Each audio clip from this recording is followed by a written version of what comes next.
사무엘하 18장 1절에서 15절까지 말씀 한 절씩 교독합니다.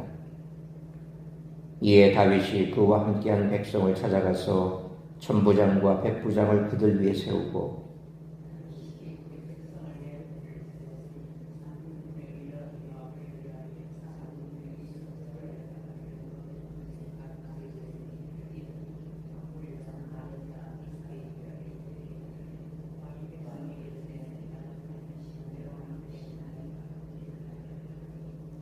백성들이 이르되 왕은 나가지 마소서. 우리가 도망할지라도 그들은 우리에게 마음을 쓰지 아니할 것이요 우리가 절반이나 죽을지라도 우리에게 마음을 쓰지 아니할 터이라. 왕은 우리 만명보다 중하시오니 왕은 성읍에 계시다가 우리를 도우심이 좋으니이다 하니라.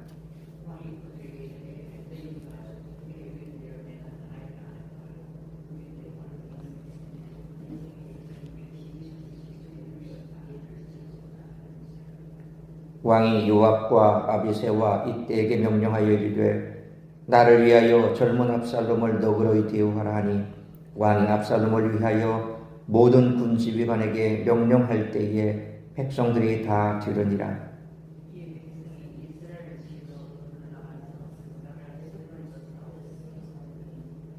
거기서 이스라엘 백성이 다윗의 부하들에게 패하며 그날 그곳에서 전사한 자가 많아 2만 명에 이르렀고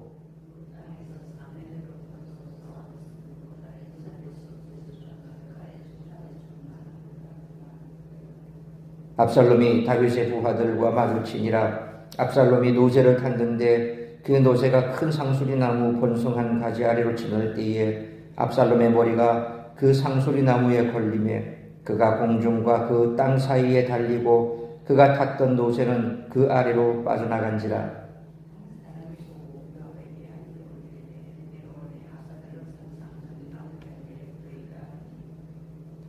요압이 그 알린 사람에게 이르되 네가 보고 어찌하여 당장에 쳐서 땅에 떨어뜨리지 아니하였느냐. 내가 네게 은 10개와 띠 하나를 주었으리라 하는지라.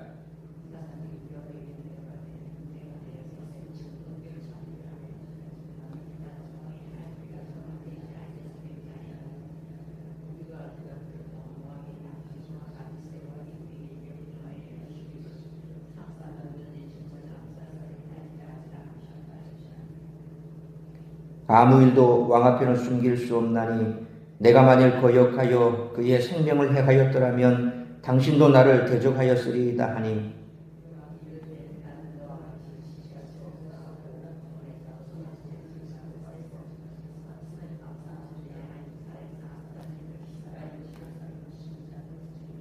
(15절) 같이 있습니다. 요압의 무기를 든 청년 10명이 압살롬을 에워싸고 쳐 죽이니라. 아멘. 오늘 본문에는 반란군의 수장 압살롬에 대한 다윗과 요압의 태도가 대비됩니다.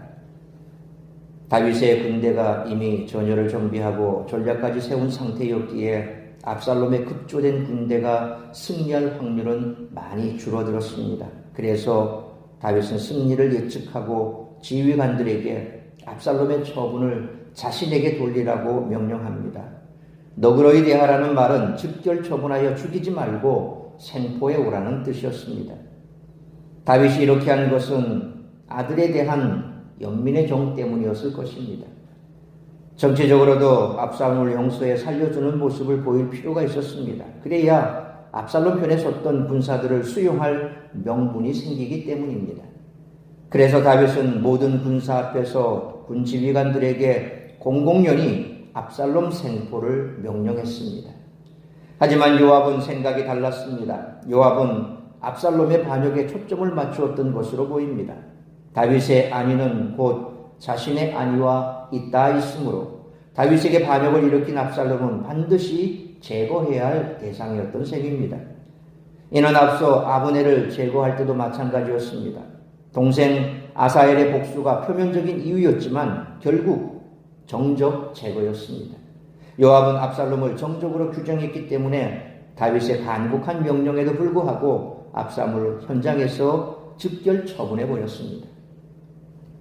다윗이 거듭 신중한 결정을 내린 것과 대조적으로 요압은 거듭 단순한 논리로 대적을 없애는 결정을 합니다. 그러나 이번에는 상황이 좀 다릅니다. 다른 사람도 아니고 왕자를 죽였습니다. 앞으로 요압의 이 결정이 다윗과의 관계에 어떻게 영향을 미칠지 예의주시해야 할 것입니다. 부모를 향한 자식의 마음은 변화무쌍하지만 자식을 향한 부모의 마음은 변하지 않습니다. 반역을 일으킨 압살롬 같은 폐륜할지라도 그런 자식을 사랑하는 아버지의 마음, 다윗의 마음은 변하지 않습니다. 감격적인 것은 우리같이 부족한 자녀를 향한 하나님 아버지의 사랑이야말로 결코 변하지 않는 진정한 사랑이라는 사실입니다. 따라서 이와 같은 오늘 본문의 말씀을 통해 우리들이 깨달아야 할 것은 첫째로 1절로 5절 말씀처럼 하나님의 변함없는 사랑에 늘 감사해야 한다는 것입니다. 1절로 2절 말씀처럼 마하나임에 이른 다윗은 군대를 재정비할 수 있었습니다. 먼저 군대를 셋으로 나누어 3명의 사령관에게 맡겼습니다. 그리고 자신도 전투에 참여하겠다는 의사를 밝힙니다. 그러나 3절 말씀처럼 부하들은 다윗이 나서는 것을 막았습니다. 적들은 다윗을 집중적으로 노릴 테고 다윗이 죽으면 모든 것이 다 수포로 돌아가기 때문입니다.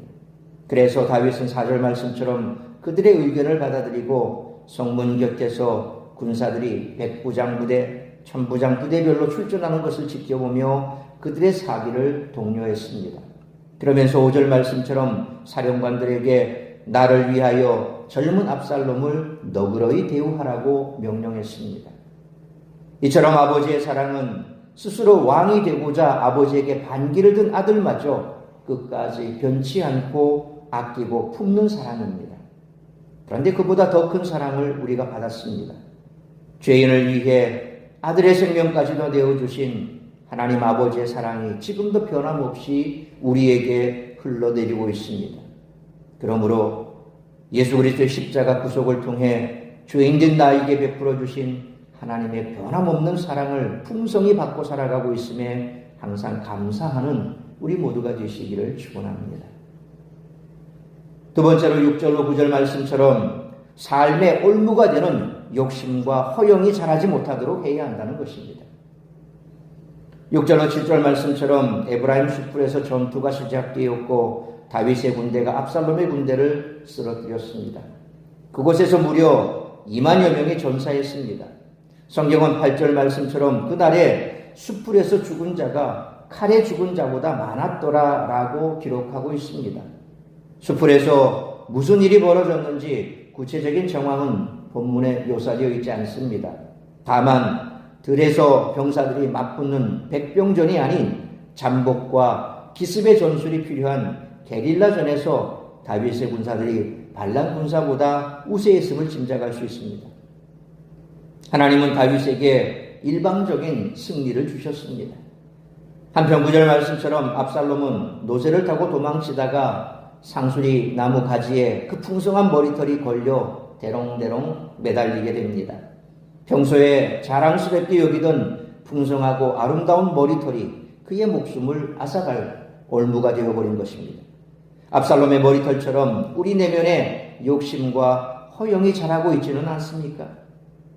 그러므로 내 안에 무엇이 자라고 있는지 세심하게 살피며 지속적으로 자르고 깎아 삶의 올무가 되는 욕심과 허영이 자라지 못하도록 마음과 생각을 잘 관리하는 우리 모두가 되시기를 축원합니다. 세 번째로 10절로 15절 말씀처럼 요압처럼 세상의 부귀영화와 욕망의 포로가 되어서는 안 된다는 것입니다. 10절로 11절 말씀처럼 압살롬이 나무에 매달려 있다는 보고를 받은 요압은 보고한 자에게 왜 압살롬을 죽이지 않았느냐라고 책망합니다. 만일 압살롬을 죽였다면 자기가 상을 주우실 것이라고 말도 덧붙입니다. 그러나 그 사람은 12절 말씀처럼 아무리 많은 상급을 받는다 해도 왕의 명령을 어길 수 없다고 단호하게 말했습니다. 그리고 13절 말씀처럼 만약 그가 요압의 명령에 따라 압살롬을 죽인다면 요압은 그 책임을 그에게 돌려 그를 죽게 만들었을 것이라고 고백합니다. 결국 요압은 14절 말씀처럼 다윗의 부탁을 무시한 채 나무에 매달려 있는 압살롬을 창으로 찔러 죽였습니다. 요압이 압살롬을 창으로 찌르자 15절 말씀처럼 요압의 무기든 병사 10명이 압살롬을 에워싸고 그의 목숨을 끊어버렸습니다. 죽이지 않고 사로잡을 수 있었지만 요압은 서둘러 승리를 거두고 반란을 제압한 주역이 되는 길을 선택을 했습니다. 그러므로 자신의 욕망을 이루기 위해 다윗의 간곡한 부탁을 무시하고 압살롬을 죽인 요압처럼 세상의 부귀영화와 욕망의 포로가 되어 하나님의 은혜와 사랑에서 떠나는 일이 없도록 늘 경계하는 우리 모두가 되시기를 축원합니다. 사랑하는 성도 여러분, 압살롬은 교만 때문에 결국 멸망했습니다. 그가 자랑하던 머리털이 오히려 걸림돌이 된 것입니다. 그는 역시 교만하고 독선적인 요압의 손에 죽임을 당합니다. 아버지 다윗의 사랑에도 불구하고 압살롬은 멸망에서 벗어나지 못했습니다. 인간의 사랑은 한계가 있지만 하나님 아버지의 사랑은 압살롬과 다를 바 없는 우리를 능히 구원하시고 당신의 자녀로 삼아주셨습니다. 그러므로 예수 그리스도의 십자가 구속을 통해 죄인된 나에게 베풀어 주신 하나님의 변함없는 사랑을 풍성히 받고 살아가고 있음에 항상 감사하고 그 사랑을 찬양하며 삶의 올무가 되는 욕심과 허영에 잘하지 못하도록 마음과 생각을 잘 관리하는 우리 모두가 되시기를 주님의 이름으로 축원합니다. 기도하겠습니다. 거룩하신 아버지 하나님, 은혜와 사랑을 감사합니다. 오늘도 이 새벽을 깨워 말씀으로 예배로 하루를 시작하게 하시니 감사합니다. 오늘 말씀처럼 요압과 압살롬은 이처럼 스스로 욕심과 허용심에 눈이 멀어 하지 말아야 선을 넘고 말았고 결국 그들의 최후는 멸망이었을 것입니다. 우리가 이 땅을 살아가면서 하나님의 변함없는 사랑과 풍성한 예수 그리스도의 십자가 구속의 은혜에 감사하는 삶을 살아야 할 터인데 때로 우리는 그 감사보다는 세상의 허용심과 욕심에 눈이 멀어 하나님의 말씀에서 멀어질 때가 있습니다. 지금도 여전히 우리 속에 자라고 있는 이 허용심과 욕심이 더 이상 자라지 못하도록 늘 말씀 앞에서 십자가 사랑 앞에서 제거해야 할 줄 믿습니다. 그러므로 오직 우리를 사랑하시되 끝까지 사랑하시며 우리에게 변함없는 사랑으로 풍성하게 은혜를 베푸시는 그 하나님의 은혜 아래서만 살아가는 우리 모든 성도들의 삶이 되게 하여 주옵소서. 그리함으로 늘 베풀어 주시는 그 사랑에 감사하고 찬양하며 하나님의 영광을 드러내는 삶을 살아가기로 결단하고 그런 삶을 살아가기 위해 애쓰고 수고할 때에 우리의 삶은 더욱더 하나님의 은혜로 풍성해질 것이요 뿐만 아니라 우리가 이 땅에서도 하나님의 은혜를 받고 이제는 하나님께서 우리를 부르시는 그때에 의의 면류관, 영광의 면류관을 받아쓰게 될 줄 믿습니다. 오늘 이 한날도 나를 통하여 이루고자 하는 하나님의 뜻이 무엇인지 그 뜻을 이루어드리기에 부족함이 없는 우리 모든 성도들의 삶이 되게 하여 주옵시고 오늘도 오직 주와 동행하며 주의 은혜 안에 머물며 주님의 기쁨이 되는 복된 한날의 삶을 살아가는 우리 모두가 될 수 있기를 간절히 빌고 소원하오며 이 모든 말씀 우리 구주 예수 그리스도의 이름으로 기도하옵나이다. 아멘.